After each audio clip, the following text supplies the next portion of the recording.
But anyway, let's move on. On your website, it says you record all your music in 432 hertz. Can you please explain the significance of that for us? Ooh, see, that's a big one. That's a big one. It's like asking me about cosmology or flat Earth, and for me to try and sum it up in 5 minutes. So I'll tell you what I'll do. I bought this book because I knew you was going to ask me this. Because I think this little foreword in this book sums it up very nicely. This book is called The 440 Enigma Okay. by Elsie Vincent. And let me just write you the foreword here, or a little bit from the foreword. So, a seemingly innocuous decision, one apparently made for the good of humanity and the best of intentions, the establishment of a music tuning standard for all Western musical instruments and orchestras, may harbor a secret agenda whose ramifications are so vast and far reaching in their evil complexity that it is scarcely possible to comprehend their scope. The selection of this one simple tuning frequency standard for musicians, instruments, and orchestras over another may have had the subtle power to sow discord, suspicion, envy, disharmony, and distrust amongst a significant majority of the population. And it all may have started with the most simple elemental aspect of creation, vibration. So Okay. that sums it up really nicely. See, what the Rockefellers did is they funded the change from a musical frequency of 432 to 440.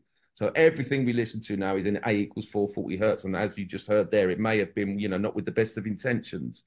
And once you hear the word Rockefeller funding these things, they're never, it's never for the best of, of humanity's health, right? They did the schooling, they did the medical system, and the rest is history. So I see 440 hertz as the fluoride of the music industry.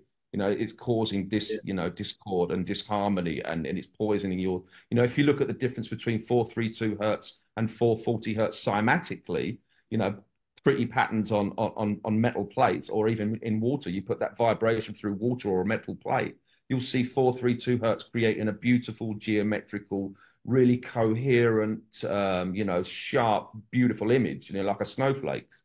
You put 440 hertz through the same cymatic plate, and the shape it will be kind of muddy, and it won't be so clear, it won't be so well defined, and if we're talking about what's going on a biological level when we listen to this music, I think, there was a reason these bastards tuned to 440, because they understand vibration, they understand the human form, they understand, what causes, discord and disease, disease, right? And I think music plays a very significant role in disease.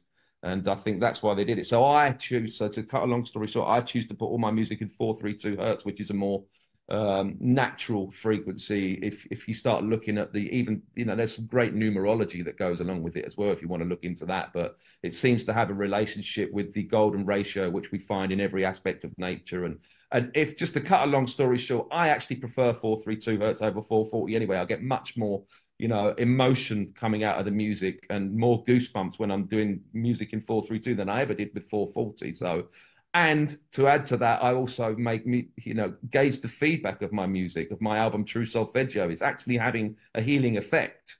I've got tons of feedback on my website showing, the effects of this 432 hertz music from a health standpoint.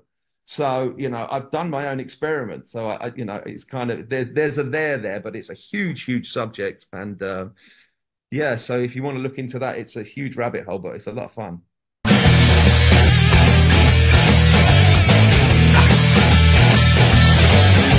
Remember when I told you about 432 hertz, that is, and what 440 can do to you? It hurts my ears.